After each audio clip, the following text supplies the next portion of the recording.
और अब ईडी के माध्यम से हो रहा है। यहाँ तक कि आज देश में लोकतंत्र खत्म किया जा रहा है, लोकतंत्र की हत्या हो रही है, विपक्ष की आवाज को कुचलने की सारी तिकड़म और कोशिश की जा रही है। यानी रास्ते भले ही अलग हैं आप लोगों के, लेकिन इंडिया गठबंधन की तरफ ही जाएंगे। स्वाभाविक रूप से भाजपा को हटाना देश हित में है, राष्ट्र हित में है, संविधान हित में है, लोकतंत्र के हित में है, इसलिए वो हमारी प्राथमिकता है। यानी 400 पार वाले नारे भाजपा के इस बार सुपड़ा साफ होने के। स्वाभाविक रूप से आखिर लोकतंत्र में फैसला जनता देती है। हम 400 के पार जाएंगे या 400 के नीचे रहेंगे, ये जनता तय करती है।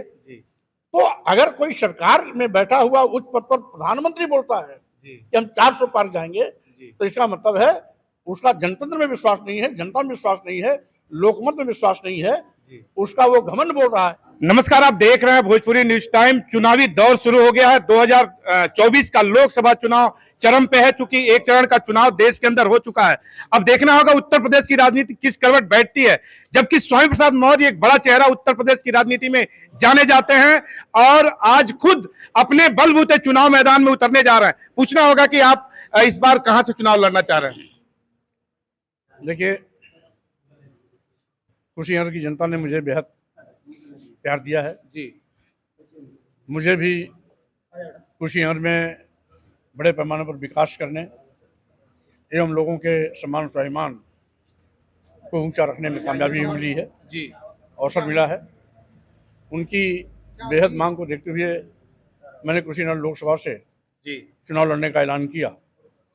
राष्ट्रीय सोशलिस्ट समाज पार्टी की तरफ से मैं वहां पर प्रत्याशी के रूप में चुनाव लड़ूंगा जी, और जनता के विश्वास को देखते हुए जी मैं दावे के साथ कह सकता हूं जी कि कुशीनगर जनता मुझे हाथों हाथ लेगी भी और विजय भी दिलाएगी। एक सवाल होगा आपसे कि क्या जैसे कुछ दल मिल करके एनडी गठबंधन जैसे मिल करके बीजेपी को रोकना चाहते हैं, क्या आपका भी मकसद वही होगा? देखिए, चूंकि जब से भारतीय जनता पार्टी सरकार आई, देश का करोड़ों करोड़ों नौजवान बेरोजगार हो गया है, बेरोजगारी का दर्द झेल रहा है, महंगाई से आम जनता की कमर टूट चुकी है, किसानों को एमएसपी देना तो दूर, उन पर सरकार दुश्मनों जैसा व्यवहार कर रही है, उन पर लाठियां चला रही हैं, कील कांटे बिछाए जा रहे हैं, आंसू गैस छोड़े जा रहे हैं, यहाँ तक कि रबर की बुलेट दागी जा रही है। तो आज किसान भी परेशान,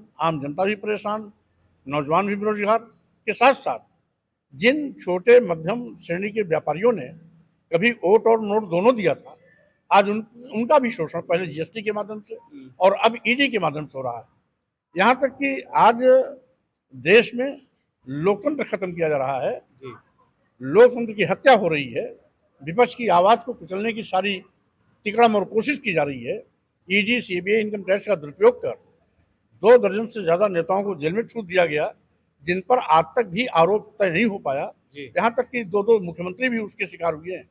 झारखंड के मुख्यमंत्री सोरेन जी और दिल्ली के मुख्यमंत्री माननीय केजरीवाल जी आज भी जेल में हैं। तो स्वाभाविक रूप से आज संविधान की भी धज्जियां उड़ाई जा रही हैं।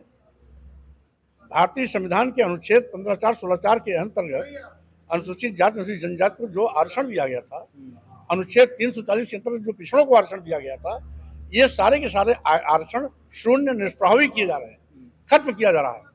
और यही नहीं, ये सरकार देश बेचने का पाप कर रही है।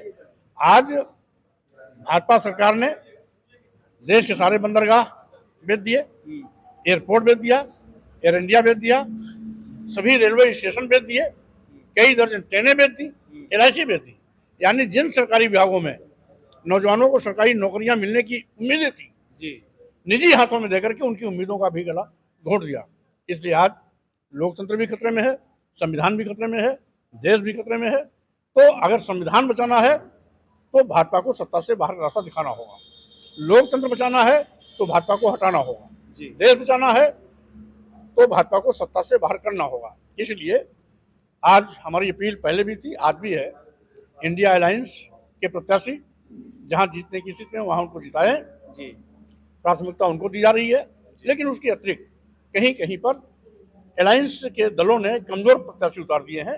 ऐसी हालत में जो भी वहां पर भाजपा को हराने की स्थिति में है, वो बसपा का हो, या राष्ट्रीय सोशल समाज पार्टी का हो या हमारे भीम आर्मी का हो, किसी का भी कोई अगर कहीं अपने किसी क्षेत्रीय पार्टी से भी यदि कोई मजबूती से चुनाव लड़ रहा है तो उसे जीता है। यानी रास्ते भले ही अलग हैं आप लोगों के, लेकिन इंडिया गठबंधन की तरफ ही जाएंगे। स्वाभाविक रूप से भाजपा को हटाना देश हित में है, राष्ट्र हित में है, संविधान हित में है, लोकतंत्र के हित में है, इसलिए वो हमारी प्राथमिकता है। यानी 400 पार वाले नारे भाजपा के इस बार सुपड़ा साफ होने के। स्वाभाविक रूप से इस बार भाजपा का घमंड चकनाचूर होगा। 400 पार का नारा ये मोदी जी नहीं दे रहे हैं, उनका घमंड दे रहा है। जो ईवीएम के दुरुपयोग की इनकी शतरंज की चालें हैं वो बोल रही हैं। आखिर लोकतंत्र में फैसला जनता देती है। हम 400 के पार जाएंगे या 400 के नीचे रहेंगे ये जनता तय करती है। तो अगर कोई सरकार में बैठा हुआ उच्च पद पर प्रधानमंत्री बोलता है कि हम 400 पार जाएंगे, तो इसका मतलब है उसका जनतंत्र में विश्वास नहीं है, जनता में विश्वास नहीं है, लोकमत में विश्वास नहीं है। उसका वो घमंड बोल रहा है। जो ईवीएम मशीन का दुरुपयोग करके अभी तक मलाई मारता रहा है, उसका आज घमंड टूटने वाला है। इस बार इनके दुरुपयोग का अतिक्रम भी नहीं चलेगा। जी बहुत बहुत धन्यवाद। स्वामी प्रसाद मौर्य को आप देख रहे थे, उत्तर प्रदेश की राजनीति में एक बड़ा चेहरा और बड़ा परिवर्तन बताने की बात कर गए और कह गए साफ साफ कि इंडी गठबंधन को हम लोग समर्थन करेंगे, चाहे जिस रास्ते से जाएंगे, दल होगा जो भी, लेकिन इंडी गठबंधन को समर्थन करते हुए बीजेपी को देश से हटाना है और देश बचाना है कहते हुए स्वामी प्रसाद मौर्य गोरखपुर से आज लाइव हो रहे थे। देखते रहिए भोजपुरी न्यूज टाइम।